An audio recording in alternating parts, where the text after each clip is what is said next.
There's one particular question that has driven the mission of Passion Life, and that is, where are we most needed? That means that we've got to ask another question, which is, where is abortion in the world most concentrated, along with infanticide and gendercide? This is the question that we have wrestled with for as long as we've been around, and that means looking at worldwide data.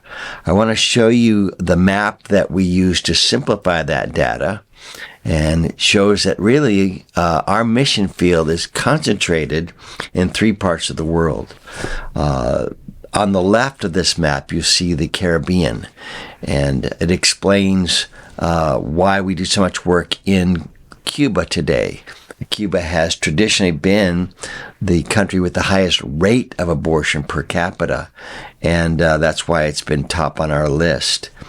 We've also gone into Czech Republic and Russia and Romania several times, because the second area of the world where abortion is most concentrated is in that part of the world, the former USSR countries. The third area is where we've done most of our work, and that is in Asia. So if you look at the third circle, that's Asia. That includes China. It includes India, Japan, Vietnam, Korea. All of that part of the world is an area where abortion, infanticide, and gendercide are exceptionally high. And so this is our mission field that directs our work and action. And today I want to point out to you that we are returning to India again in about a week, and I want to explain why we're doing that. Here's a map of India so that you can remember exactly where it is in relationship to the rest of that part of the world. And on the right is a larger map of India with some of the major cities. We'll be going to Calcutta and others and working across the northern part of India.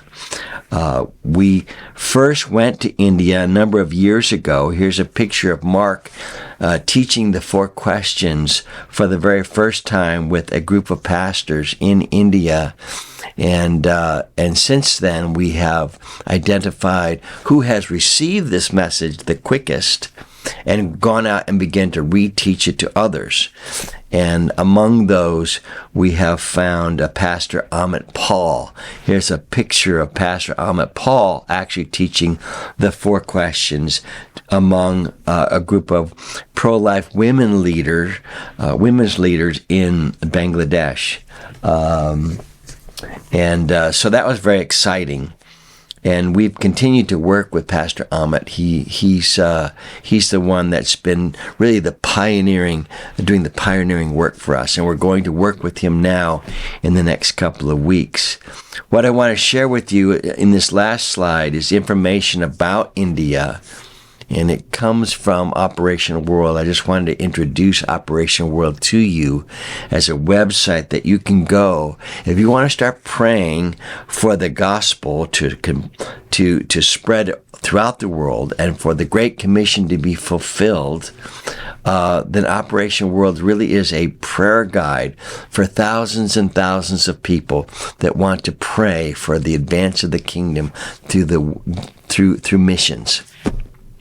It's also a great reference point for finding what's going on in any particular country. So if you go to that website and you look up India, you're going to find a lot of clear and simple data points that are going to be very, very, very helpful to you. India is currently the most populated country in the world. They overtook China in 2023. And so that's pretty amazing all by itself. But it's a massive country, and it's a place where abortion, infanticide, and gendercide is particularly concentrated because there's such a preference for males. Baby girls are particularly targeted there, and more so in the north than in the south. So here's just a little background information to help you understand why we want to concentrate on India. It is the largest democratic country in the world because it's the most populated country and they have a democratic government. However, it has some serious problems as well. The government is really based on sort of a Hindu nationalist format. And the result of that is there's a lot of violence and persecution against non-Hindus throughout the country, including the Christian community, especially up again in the northern parts of India. The government's aggressive stance to defend Hinduism has led to a number of outbreaks of violence and persecution by radical Hindu groups. And there are lots of tragic stories of Christians being attacked and killed throughout India, especially in the north. The caste system is also very prevalent still in India, and it causes all kinds of evils because the caste system, by definition, is the antithesis to the Christian worldview of human value that says that all human beings have intrinsic value, and they all have equal value, and they all have exceptional value over the rest of creation. And then, of course, they have eternal value. This is a radical idea in a culture still trying to get out from the burdens and slavery of the caste system. It means that some people are more valuable than others, and certainly boys are more valuable than girls. And this has led to the tremendous outbreak of infanticide and gendercide in that country. So if we get to the point we start placing ultrasounds, for example, with medical pregnancy help medical clinics, we have to be very, very careful because we don't want those tools to be used to target girls. We want them to be used to save the lives of children. There are 35 million orphans estimated in China, and 11 million of them are abandoned and living out on their own. Most of them are girls, and then of course you can think of how the kind of sexual abuse and enslavement that they can fall into. You might wonder, well, why are we trying to save more babies in India if there's all these orphans? And that's a natural reaction, but we don't solve social problems by killing people. That's the point. If we did, we could just kill all the orphans and we'd have the problem solved. You can solve any great social evil if you're willing to kill enough people. The Christian response to the agony of this fallen world is to bring the resources to rescue them from these situations. And there are plenty of Christian ministries going on in India addressing various parts of this problem, fighting for the rights of women in general, taking care of widows and orphans, people trying to end the various outbreaks of the caste system and all of its impact, labor laws, and so on and so forth. There are lots of orphanages and outreaches. There are seminaries in India already. There's over, I believe, 1,000 Bible schools set up throughout India. So over the last several hundred years, Christianity is making progress there, especially in the south. Most of our work in India is in the north, where it's much more challenging and difficult, but it's where the hardest places are in terms of children surviving abortion, infanticide, and gendercide.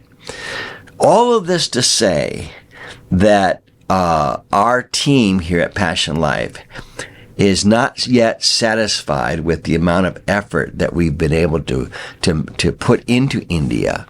And we want to, in following our mission, we want to double and triple and quadruple our efforts in India now over the next year or two.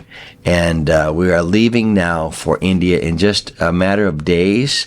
Here's a picture of our team that's going to be there. It's Mark Nicholson, who's been the key leader for us going to India. This time we're taking with us Jeannie Pernia, who is going to be sharing her testimony with various groups as we're over there, as somebody who's experienced abortion and experienced God's forgiveness and has been involved in the rescue movement now of mothers and babies for 18 years or so. And Pastor Amit Paul will be part of that team. So they're going to be traveling together to meet with various leaders and pastoral groups and continue to try to figure out what kind of a rapidly reproducing, multiplying strategy we can promote in more and more parts of India. That means we need to find more key leaders. We need to get some of our fetal models over there. We need to make friends with some of the people doing this work already and acknowledge and see if we can't help some of them. So it's a big effort, and there's a lot of questions that we don't quite know the answer to. So I'm inviting you to join with millions of other people who are praying for the cause of Christ throughout the world. And then particularly start to pray for us about our partnership with what God is doing in the great nation of India. With all of its child-killing evil institutions, can we storm that stronghold with the gospel of life? I think the answer is yes. I think it's worth a try. I think we've gotten a running start with what we've done over there in the last several years, but we want to see effective, rapidly multiplying armies of Good Samaritans raised up throughout India, particularly in the north, and to see more of these baby girls rescued in particularly. And once you promote the sanctity of human life in the womb, it always teaches people that the kids on the street that are abandoned and the broken and the feeble that the world wants to cast away, all of these become important.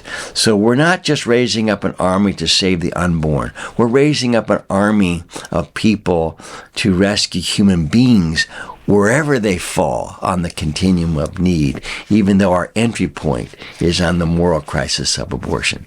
So keep this in mind, and you'll hear from Mark, I'm sure, about some of the particulars of this trip coming up soon. Text messaging will be going out, so if you want to get those text messages, go to our website and sign up to receive those text messages. But we're excited for the challenge, the great challenge that India represents. It is truly a stronghold for child killing, and we want to do our part to storm that stronghold by the power of God's grace and love. Thank you very much.